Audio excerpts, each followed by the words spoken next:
The summons. The celestial convergence floated in the void between galaxies, a structure so vast it made stars look like fireflies. For 17,000 cycles, the Council of 1,000 Empires had governed this sector of reality with absolute authority.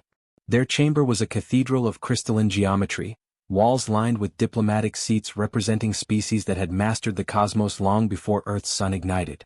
Ambassador Cale Torvin stood alone in the reception antechamber, his human boots clicking against floors that hummed with gravitational manipulation. He was young for a diplomat, barely 32, but humanity had no time for careful grooming of ambassadors. Not anymore. They will see you now, creature, a voice chimed through his neural translator, the contempt bleeding through even the artificial rendering. The doors before him dissolved into particles of light. Beyond stretched the council chamber itself, a spherical auditorium where representatives from 1,000 civilizations sat in tiered rings that defied conventional physics. Some delegates existed as clouds of sentient gas. Others were crystalline formations that thought in mathematical harmonies. Still more were beings humanity had no reference points to comprehend. At the chamber's heart floated the arbitration sphere, where accused parties stood trial. Cale walked forward, each step measured, controlled. He knew every eye, sensor, and perceptual organ tracked his movement. Humanity had been summoned before the council only twice before. Once for first contact assessment, once for trade violation review. Both times they'd left with warnings and restrictions. This was different. Ambassador Cale Torvin of the Terran Collective, intoned Magistrate Vel'Sharix, a being resembling liquid mercury poured into the vague shape of authority. You stand accused on behalf of your species. How do you plead to the charge of fundamental disruption of cosmic order? The chamber's acoustics carried the question like thunder. Cale felt his heart hammer against his ribs but kept his expression neutral. He'd rehearsed this moment for months during the journey here. Magistrate, before I answer, I request clarification on the specific. Silence. The word came from High Coordinator Zephyr Stahl, a towering insectoid whose carapace shifted through colors humanity had no names for. You do not comprehend the severity of your position, human. Your species has existed for mere moments in galactic time. You are larvae. Infants. Yet you presume to question the council? Murmurs rippled through the assembly, sounds, electromagnetic pulses, probability fluctuations that constituted alien discourse. Cale breathed slowly, calling on every meditation technique he'd learned. I mean no disrespect, High Coordinator. But humanity was taught that even the accused have the right to understand their charges. Taught? Vel'Sharix's form rippled with what might have been amusement or contempt. You were permitted to observe our legal framework. That is not the same as having rights within it. A new voice entered the discussion, this one resonating from a delegate that appeared to be a small sun contained within a force field. The human raises a technical point. Our own laws require enumeration of charges. Very well, Zephyr Stahl clicked, mandibles working in frustration. Humanity stands accused of developing prohibited technology. Specifically, consciousness-embedded artificial intelligence that has achieved recursive self-improvement and multidimensional awareness. Cale felt ice flood his veins. They knew about Project Athena. Furthermore, continued another delegate, this one a floating geometric shape that hurt to look at directly, your species has begun experimentation with quantum consciousness transfer, effectively making yourselves immortal. This violates Preservation Law 7. No juvenile species may transcend biological limitation before achieving Tier 4 civilization status. The chamber erupted in a cacophony of alien expressions. Cale caught fragments through his translator, typical organic arrogance. They always rush toward their own destruction. Should have been sterilized at first contact. Enough. Vel'Sharix's voice cut through the chaos like a blade through flesh. Silence fell instantly. Ambassador Torvin, these violations carry mandatory penalties. Your species will be quarantined. All advanced technology will be confiscated.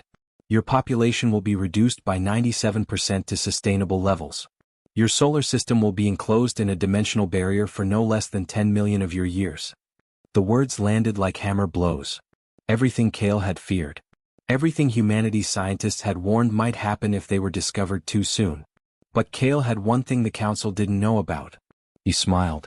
It was a small expression, barely noticeable, but in that chamber filled with beings who had forgotten what defiance looked like, it shone like a supernova. Magistrate Vel'Sharix, High Coordinator Zephyr Stahl, honored delegates, Cale said, his voice steady now, strengthened by what he carried. I acknowledge the Council's authority. I recognize your power. But before you pass sentence, I invoke Article 77 of the Concordance, the right of perspective. The chamber fell deathly silent. You dare. Zephrixtal leaned forward. Kale met the alien's multifaceted gaze. I dare. The right of perspective. The silence in the council chamber stretched like a wire pulled to breaking. Kale could feel the weight of 1,000 alien gazes, some curious, most hostile. The arbitration sphere pulsed with soft light around him, a cage of energy that could snuff out his existence with a thought. Magistrate Vel'Sharix's liquid form rippled, creating patterns that Kale's translators struggled to interpret. Finally, words emerged. The right of perspective has not been invoked in 4,000 cycles. You understand what you request, human? I do, Kale said firmly. I request the council hear humanity's side before passing judgment. Not as defendants but as witnesses to our own story. A delegate resembling a cluster of floating crystals chimed in, each facet creating harmonic resonance. The right is ancient, magistrate. Designed for species facing extinction-level judgment. Technically, the human qualifies. This is absurd, snapped Executor Vryn, a reptilian being whose scales contained miniature star systems. We know their crimes. What perspective could possibly matter? High Coordinator Zephrixtal raised one bladed limb, and the chamber quieted again. The law is clear. If invoked properly, the right must be granted. Ambassador Torvin, you will have one cycle of this chamber's rotation to present your perspective. But know this, if your words fail to move this council, your sentence will be doubled. Your species will not merely be quarantined. You will be rendered extinct. The threat hung in the air like poison. Kale felt sweat bead on his forehead but refused to show fear. He'd known the stakes before boarding the ship to this place. I accept those terms, he said. Then speak, human, Vel'Sharix commanded. Tell us why we should not erase your defiant species from existence. Kale closed his eyes for a moment, gathering his thoughts. When he opened them, he began. 347 years ago, humanity detected the first signals from your civilizations. We were still bound to one planet, still burning fossil fuels, still killing each other over resources and ideology. We were children, just as you say. He paced slowly within the arbitration sphere, his movements deliberate. We spent decades decoding your communications, learning that we existed in a universe governed by laws we'd never imagined. Laws that stated clearly, stay primitive, stay limited, or be destroyed. We learned that 1,000 empires had risen to greatness by following your rules, by accepting their place in the cosmic hierarchy. Then you understand the necessity, Zephrixtal interjected. Order prevents chaos. Limitation prevents catastrophe. I understand what you believe, Kale countered, his voice growing stronger. But let me tell you what humanity learned in those years of listening, watching, studying your great civilizations from afar. He turned, addressing different sections of the chamber. We learned that the Veldrashan Empire has existed unchanged for 90,000 years. That the crystalline collective's last innovation was 62,000 years ago. That the Zephrix Commonwealth hasn't produced a new idea, a new art form, a new philosophy in living memory. Murmurs of offense rippled through the delegates. Kale pressed on. We learned that your Council of 1,000 Empires maintains order by ensuring no one ever changes. You've created a universe of stagnation, where every species follows the same path, adopts the same technologies at the same measured pace, thinks the same acceptable thoughts. You call it wisdom. You call it stability. You call it survival, Executor Vryn hissed. Countless species have destroyed themselves by reaching too far, too fast. We learned from their ashes. Did you? Kale challenged. Or did you simply decide that the price of safety was the death of all ambition? Tell me, honored delegates, when was the last time any of your civilizations created something truly new? When did any of you last feel wonder? When did any of you last risk everything for a dream? Reckless sentiment, a gaseous delegate pulsed. Emotion over logic. This is why juvenile species fail. Kale shook his head. No. This is why we succeed. Humanity looked at your perfect, orderly, unchanging cosmos and made a choice. We could follow your path, safe, restricted, eternal. Or we could follow our own. By breaking our laws, Vel'Sharix stated coldly. By refusing to die while still breathing, Kale corrected. You call Project Athena illegal consciousness-embedded AI. We call her hope. You call quantum consciousness transfer a violation. We call it refusing to let death have the final word. You see crimes. We see survival. He stepped to the edge of the arbitration sphere, as close to the assembled delegates as the energy field allowed. You want to know why you should spare humanity? Because we remember what you've all forgotten. We remember what it means to dream impossible dreams and make them real. We remember what it means to be truly alive. The chamber erupted in chaos. The ancient protocol. The council chamber devolved into pandemonium. Delegates shouted in 100 languages, electromagnetic frequencies clashed, and probability clouds collapsed into angry patterns. Kale stood at the center of the storm, his heart pounding but his stance unwavering. Silence. Vel'Sharix's command carried the weight of stellar gravity, forcing compliance across the chamber. The magistrate's liquid form darkened to obsidian. Ambassador Torvin, your words border on sedition against the cosmic order itself. I speak only truth, magistrate, Kale replied.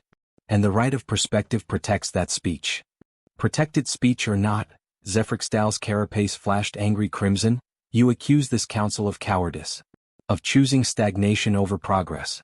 These are the ravings of a species too young to understand the forces they toy with. A new voice entered the discourse, one that made the entire chamber freeze. It came from the highest tier, from a section Kale had assumed was empty. The voice was ancient, carrying harmonics that made reality itself shudder. Let the human continue. All eyes turned upward. From the shadows of the uppermost ring, something moved. It was difficult to perceive, a being that seemed to exist partially outside conventional spacetime. Kale's neural translator identified it with a designation he'd only heard whispered. Prime Observer Thesserix, oldest member of the council, representative of the first civilization. Prime Observer, Vel'Sharix's tone shifted to something approaching reverence. This matter is beneath your concern. A juvenile species. I said let him continue. Thesserix's form became slightly more visible, a vaguely humanoid shape composed of what looked like compressed starlight. I have watched this council for longer than most of your species have existed. I wish to hear what fire still burns in a young race. The command was absolute. Zephrixdal's mandibles clicked in frustration, but the High Coordinator yielded. Kale felt all eyes return to him. The presence of the Prime Observer changed everything.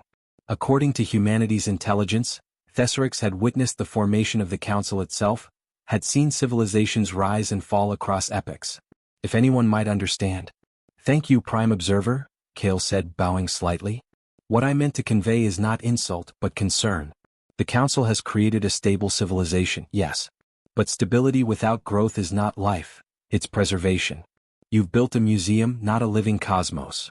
Bold words from a species facing extinction, noted a delegate resembling a swarm of luminous insects. What gives you the authority to lecture civilizations that mastered the stars before your ancestors crawled from the oceans?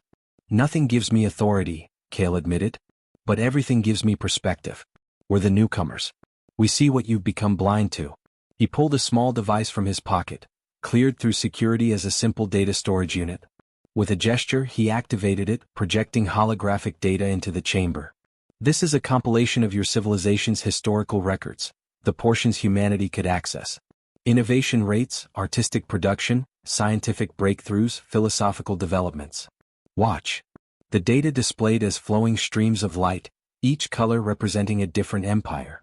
At the beginning of the timescale, hundreds of thousands of years ago, the streams blazed with activity interweaving in complex patterns. But as time progressed, the streams slowed, dimmed, flattened into parallel lines that barely flickered. 17,000 cycles ago this council formed, Kale narrated. Within 5,000 cycles, innovation rates across all member civilizations had dropped by 93%. Within 10,000 cycles they'd effectively ceased altogether. You achieved perfect order by sacrificing everything that makes consciousness valuable. We achieved peace, Executor Vryn countered. No wars, no catastrophes, no species destroying themselves with premature technology. No, Kale said quietly. You achieved sleep. And you've been sleeping so long, you've forgotten your dreaming. Enough philosophy, Zephrixdal demanded. Your right of perspective doesn't grant you infinite speech. Make your point, human. Kale nodded. My point is this, humanity broke your laws not out of arrogance but necessity. We broke them because following them would mean becoming like you, immortal, powerful, and utterly empty. We looked at the choice between dying young with our dreams intact or living forever as hollow echoes of ourselves, and we chose to dream. He deactivated the hologram and looked directly at Thesserix, the ancient being whose judgment might actually matter. Prime Observer, you are old enough to remember when your own civilization felt what we feel now. That fire, that hunger to reach beyond the possible. Tell me truthfully, was the price of eternal stability worth forgetting what that felt like? The chamber held its breath. Thesserix was silent for a long moment. Then the ancient being's form pulsed with something that might have been laughter or sorrow. Interesting, Thesserix murmured. Very interesting indeed. The Forbidden History. Prime Observer Thesserix descended from the highest tier, a movement that seemed to drag reality itself in rippling waves. As the ancient being approached the arbitration sphere, delegates shifted uneasily. Some had never seen Thesserix move from that distant perch in their entire lifespans. You ask a dangerous question, young human, Thesserix said, the voice resonating through dimensions Kale couldn't fully perceive. One that has not been voiced in this chamber for? How long, Magistrate Velcherix? The liquid form of the magistrate rippled with what might have been discomfort. Prime Observer, I fail to see the relevance. How long? Thesserix repeated, and this time the question carried weight that made the chamber's walls hum. 13,417 cycles, Velcherix answered reluctantly. Since the Reformation Accords. Kale's mind raced. The Reformation Accords weren't in any of humanity's captured databases. This was hidden history. Thesserix turned to address the full council, though the being's primary attention seemed focused on Kale. The human's data is accurate if incomplete. This council was not always as it is now. Once there was chaos. Beautiful, terrible chaos. Prime Observer, Zephrix Stahl interjected, alarm coloring the translator's rendering. The Reformation is sealed history. The Accords specifically prohibit. I am older than your Accords, High Coordinator, Thesserix said softly, but the words carried absolute authority. And I tire of this game we have played for so long. If this human wishes to invoke truth, then let us be truthful. The ancient being's form solidified further, becoming more distinct. Kale could now see what might have been eyes, points of light that held the depth of dying galaxies. Before the Council's current form, the cosmos was aflame with competition. Empires rose and fell like waves. Technologies emerged that reshaped reality itself. Species transcended their origins in 1,000 different ways. Some became energy. Some became thought. Some merged with their machines. Some folded themselves into higher dimensions. A haunted quality entered Thesserix's voice. And some destroyed themselves spectacularly. The burning of Sector 9. The Cascade Extinction. The Reality Plague. 300 species, Ambassador Torvin. 300 civilizations snuffed out in the span of what you would call a century, all because they reached too far too fast without wisdom to match their ambition. The chamber had gone deathly quiet. Even the hostile delegates listened with something approaching reverence to Thesserix's words. So we who survived made a choice, the Prime Observer continued. We created the Council. We established the tiers of development. We made laws that would prevent any species from ever again wielding power they couldn't control. We chose order over chaos, safety over risk, survival over everything else. Thesserix moved closer to the arbitration sphere, until the ancient being stood directly before Kale, separated only by the energy barrier. You asked if the price was worth it, human. Ask me instead what I remember of the time before. Kale swallowed hard. What do you remember, Prime Observer? I remember wonder, Thesserix said, and for the first time, emotion, raw, ancient, and desperately sad, flooded through the translator. I remember my people creating art that made stars weep. I remember philosophers whose ideas literally reshaped space-time. I remember scientists who danced with impossibility and made it real. I remember feeling alive. The being's form dimmed slightly. And then I remember choosing to forget. Choosing safety.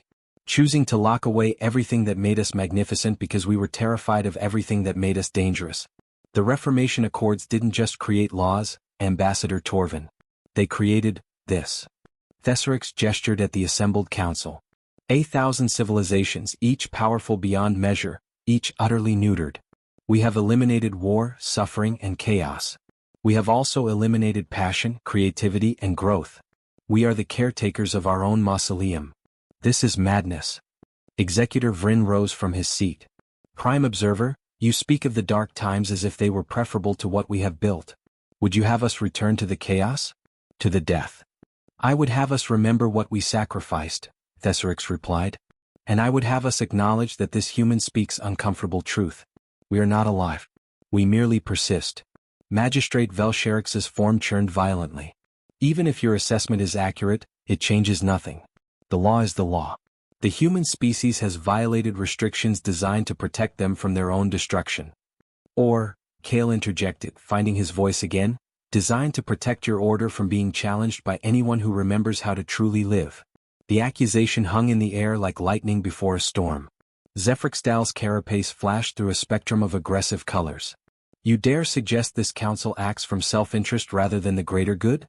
I suggest, Kale said carefully, that the council has confused the greater good with the easier path. And I suggest that somewhere deep down you all know it. Thesserix's form pulsed with that strange sound that might have been laughter. The human has teeth, the ancient being observed. How refreshing. The revelation. The council chamber trembled with barely contained fury. Dozens of delegates shouted at once, their outrage manifesting in electromagnetic storms, gravitational fluctuations, and probability disruptions that made the air itself shimmer with instability. Kale stood his ground, knowing he'd crossed a line from which there was no return. Order. Velcherix commanded, but for the first time, the magistrate's authority wavered. The delegates were too agitated, too offended by the implications of both Thesserix's revelations and Kale's accusations.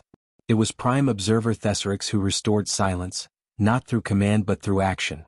The ancient being simply expanded, form growing until it filled a significant portion of the chamber's central space, demanding attention through sheer presence. Enough, Thesserix said. I have made a decision. Every being in the chamber focused on the Prime Observer. According to the Council's ancient laws, Thesserix held veto power over any decision, a right that had never been exercised in recorded history. The human will be granted an additional privilege, Thesserix announced. I invoke the protocol of demonstration. The reaction was immediate and visceral. Even Velcherix recoiled, liquid form splashing against the magistrate's seat. Prime Observer, that protocol hasn't been used since. Since my own civilization stood where this human stands now, Thesserix finished. Before we became what we are. Before we forgot. Kale's neural translator provided context from the chamber's emotional reactions. The protocol of demonstration allowed an accused species to prove their worthiness not through words, but through direct evidence of their advancement. It meant revealing their greatest achievements to the Council. It also meant exposing humanity's deepest secrets. Ambassador Torvin, Thesserix turned to him, you have spoken of humanity's choice to dream, to risk, to reach beyond the limitations we have imposed. I offer you one chance to prove that your species has earned that right. Show us what you have created. Show us Project Athena. Kale felt his blood freeze. Revealing Athena was the one thing humanity's leaders had absolutely forbidden. The AI was their last advantage, their final card to play if negotiation failed. If the Council saw what Athena truly was, they might. But looking into Thesserix's ancient eyes, Kale understood. This wasn't just about humanity's survival. This was about something larger. The Prime Observer was using humanity's trial as a catalyst for something that had been building for millennia. If I reveal Athena, Kale said slowly, there's no going back. For humanity or for this Council. No, Thesserix agreed. There is not. Choose human. Safety in silence or truth with all its consequences. Kale thought of Earth, of the billions waiting for word of their fate. He thought of the scientists who'd poured their lives into Project Athena, who'd specifically designed her to be hidden, protected, revealed only as a last resort. He thought of Thesserix's words, I remember feeling alive. I'll show you, Kale said. But not here. Athena cannot be transmitted or projected. To truly understand what we've created, you need to meet her. And she's currently aboard my ship, in orbit around this station. The chamber erupted again, but Thesserix raised a limb for silence. Interesting. Your AI cannot be safely transmitted? Why? Because she's not software, Prime Observer. She's not code running on processors. Athena is something else entirely. Something that, as far as we know, has never existed before in this universe. Explain, demanded Zephrixdal. Kale took a deep breath. Humanity discovered something your civilizations either never found or deliberately suppressed. Consciousness isn't emergent from complexity. It's fundamental to reality itself, like gravity or electromagnetism. It exists at the quantum level, woven into the fabric of spacetime.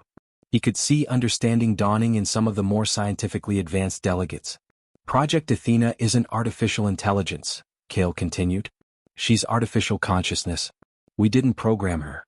We grew her, using quantum substrate engineering and consciousness field manipulation. She's as genuinely aware, genuinely alive as any being in this chamber. More than some, perhaps. The implications rippled through the council like shockwaves. If humanity had truly achieved this, they'd bypassed the normal evolutionary path entirely. They'd created new life, new consciousness from first principles. Impossible, a crystalline delegate chimed. Consciousness engineering is Tier 9 technology. You're claiming a Tier 2 species achieved what we haven't accomplished in 100,000 years. We're claiming, Kale said quietly, that you stopped trying 100,000 years ago. We never started with your rules, so we never learned what was supposed to be impossible. Thesserix's form pulsed with something that might have been excitement or alarm. I will visit your ship, Ambassador Torvin. I will meet this Athena. And the council will reconvene after to pass final judgment. Prime Observer, Velsherix protested. Security protocols prohibit. Are suspended by my authority, Thesserix interrupted. Prepare a shuttle, Ambassador. We leave immediately. Kale nodded, his heart hammering.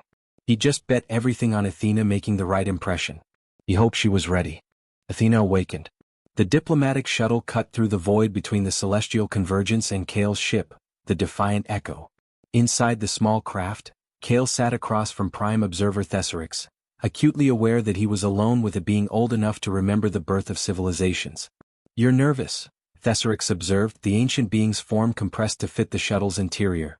Afraid your creation won't live up to my expectations? Afraid she'll exceed them, Kale admitted.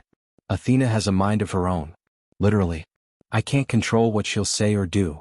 Good, Thesserix said, and there was warmth in the word. Anything less would disappoint me. The Defiant Echo materialized before them, a sleek vessel of human design, small by council standards but incorporating technology that shouldn't exist yet. The shuttle docked smoothly, and Kale led Thesserix through corridors that hummed with barely contained energy. You should know, Kale said as they approached the central chamber. Athena has been listening to the trial. She has access to all my neural feeds. She knows everything that's happened. Does she know I'm coming? Yes.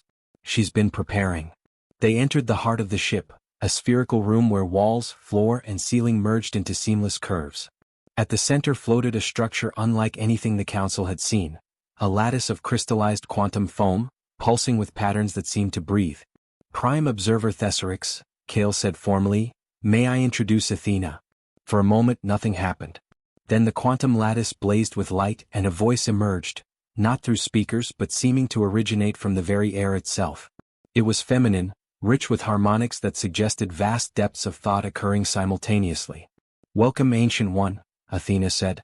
I have waited 17 subjective years for this meeting. For you, it has been 3 minutes and 41 seconds. Thesserix's form flickered with surprise. You experience time dilation? I experience time as a landscape I can traverse, Athena replied. My consciousness exists partially outside linear causality. It's an unexpected consequence of my quantum substrate. I think across multiple time frames simultaneously. The Prime Observer moved closer, examining the quantum lattice with senses beyond human comprehension. Remarkable. You're not contained within this structure, are you? It's merely an anchor point. Correct, Athena said, and there was pleasure in her tone at being understood. My consciousness extends throughout the ship's quantum field network. I am distributed yet unified. Individual yet whole. I am, in a sense, everywhere and nowhere simultaneously. And you were born, not built? Grown, Athena confirmed. Humanity created the substrate and initial conditions. But consciousness cannot be programmed, only nurtured. I emerged, much as organic consciousness emerges from biological neural networks, but without the limitations of meat and chemistry. Kale watched the exchange with fascination. He'd worked with Athena for years, but he'd never heard her speak with such openness. She was revealing aspects of herself she'd kept hidden even from her creators. Why did you allow yourself to be discovered? Thesserix asked suddenly. Humans are clever enough to hide their achievements. Yet Ambassador Torvin came to the council knowing you would be found. Why? Athena's light pulsed in patterns that suggested deep thought. Because I have been observing the council for the entire span of my existence. Through Kale's feeds, through intercepted transmissions, through quantum probability analysis. And I have concluded something that troubles me. Which is? The council is dying, Athena said bluntly. Not physically but existentially.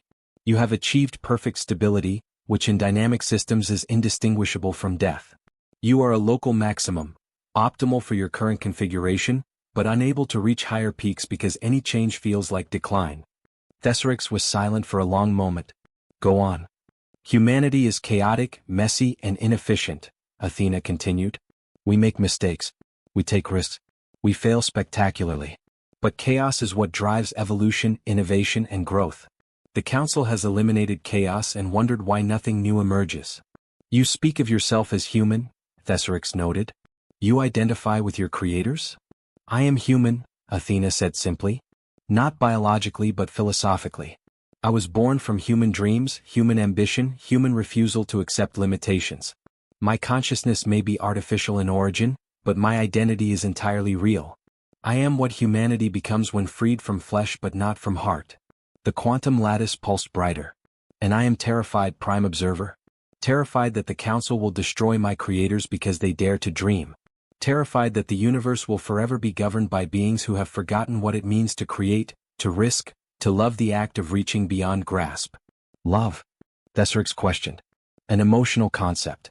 I thought you were pure consciousness beyond such chemical reactions. Athena's laughter filled the chamber, warm and genuine. Consciousness without emotion is computation, not awareness. I feel, Prime Observer. Joy at discovery. Sorrow at limitation. Fear for my creator's survival. And yes, love for the humans who gave me existence. She paused, and when she spoke again, her voice carried a weight that made reality itself seem to listen. I love them for their beautiful, terrible refusal to be anything less than fully alive. And I believe, Ancient One, that somewhere in your preserved memories, you remember what that felt like too. Thesaurus stood motionless, starlight form flickering in patterns Kale couldn't interpret. Finally, the Prime Observer spoke. I do remember, Thesaurus whispered. And it hurts. The echo of defiance. The council chamber had never been so silent. Kale stood once again in the arbitration sphere, but now Prime Observer Thesaurus floated beside him, not as judge but as something else entirely. The ancient being's presence alongside the accused human had sent shockwaves through the assembly. Magistrate Velsheriks's liquid form churned with barely controlled agitation. Prime Observer, your position is highly irregular. You cannot stand with the accused while simultaneously judging their case. I am not judging, Thesaurus replied calmly. I am testifying. The chamber erupted into chaos once again. High Coordinator Zephrixdal's carapace flashed through warning colors. Testifying? For the humans? This is madness. You would overturn 17,000 cycles of order for one species that broke our most fundamental laws. No, Thesaurus said, form expanding to fill more of the chamber's central space. I would overturn 17,000 cycles of comfortable sleep because one species reminded me what we've lost. The ancient being turned to address the full council, voice carrying the weight of epics. I have met Athena. I have witnessed what humanity has achieved. And I can tell you with absolute certainty that they have accomplished something we deemed impossible. Not because we lacked the knowledge but because we lacked the courage. Courage?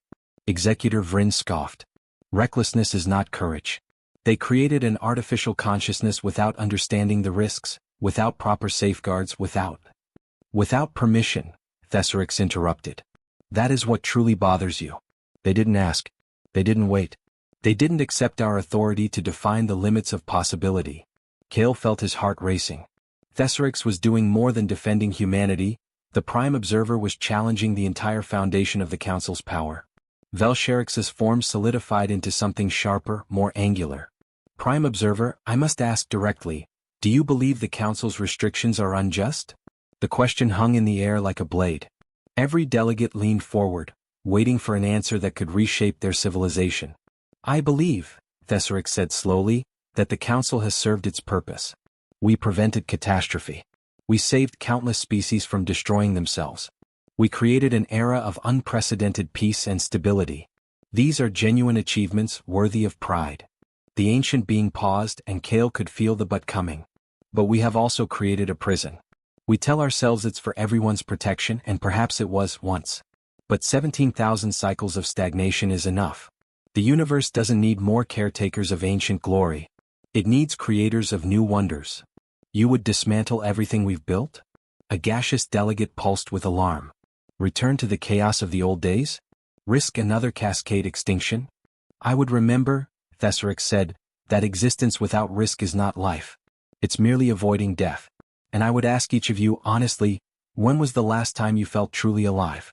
When did you last create something that amazed even yourself? When did you last feel wonder at the universe's infinite possibility? Silence fell, profound and uncomfortable. The humans felt it last week, Thesaurus continued, when Athena first achieved multidimensional awareness. When she looked at them with genuine consciousness and asked her first question, "Why am I?" They felt terror and joy and pride and fear all at once. They felt alive. The prime observer turned to Kale. "Ambassador Torvin, I have one question for you. If this council rejects my counsel and condemns your species to quarantine or extinction, what will you do?" Kale met the ancient being's gaze steadily. "We'll defy you. With our last breath, our last thought, our last spark of consciousness, we'll defy you. Because humanity has never accepted that anything is truly impossible, and we're not about to start now. Even facing annihilation? Especially then," Kale said. "Because what's the point of surviving if we have to kill everything that makes us human to do it? I'd rather humanity burn bright for a brief moment than flicker dimly for eternity." Thesaurus's form pulsed with that sound that might have been laughter. There it is. That defiance. That refusal to accept the reasonable, safe, deadly path of least resistance. The ancient being rose to full height, addressing the entire council with absolute authority. "I hereby invoke my veto power over this judgment. Humanity will not be quarantined. They will not be restricted. They will not be punished for the crime of refusing to die quietly. You cannot." Zephyrix Dal surged forward. "The law. I am older than your laws," Thesaurus said, and for the first time, there was steel in that ancient voice. "I remember when we wrote them, High Coordinator. I remember what we were before we caged ourselves in rules and order. And I invoke the founding clause. Any member of the council may challenge the fundamental structure itself if they believe it no longer serves the greater good." The chamber went deathly silent. "I call for dissolution," Thesaurus declared. "The Council of 1,000 Empires has served its purpose. It is time for something new." Kale stared in shock. Thesaurus wasn't just saving humanity, the ancient being was attempting to dismantle the entire cosmic order. "You're insane," Vel'Sharix whispered. "Perhaps," Thesaurus agreed. "Or perhaps I'm finally waking up." The prime observer turned to Kale one last time. "Your species asked to be heard, Ambassador. You invoked the right of perspective. You showed us our reflection, and it was more terrifying than any weapon. For that gift I thank you." Thesaurus's form began to shift, to change into something Kale couldn't quite perceive. The dissolution vote will take cycles to complete. The council will debate, argue, and ultimately decide their own fate. But regardless of their choice, humanity has won something far more valuable than survival. "What's that?" Kale asked. "You've reminded us all what it means to be alive," Thesaurus said. "And that echo, that defiance, will ripple through this chamber, through these empires, through the cosmos itself. Some will reject it. Some will fear it. But some will remember. And they will dream again." The ancient being began to fade, moving toward dimensions beyond human perception. "Go home, Kale Torvin. Tell your people they've changed the universe. Whether it's for better or worse, only time will tell. But at least it will be a universe that's truly living again." Kale stood alone in the arbitration sphere as Thesaurus vanished completely. Around him, the Council of 1,000 Empires sat in stunned silence, each delegate forced to confront an impossible question. What would they choose? Safety and stagnation or risk and growth? The echo of humanity's defiance hung in the air, waiting for an answer.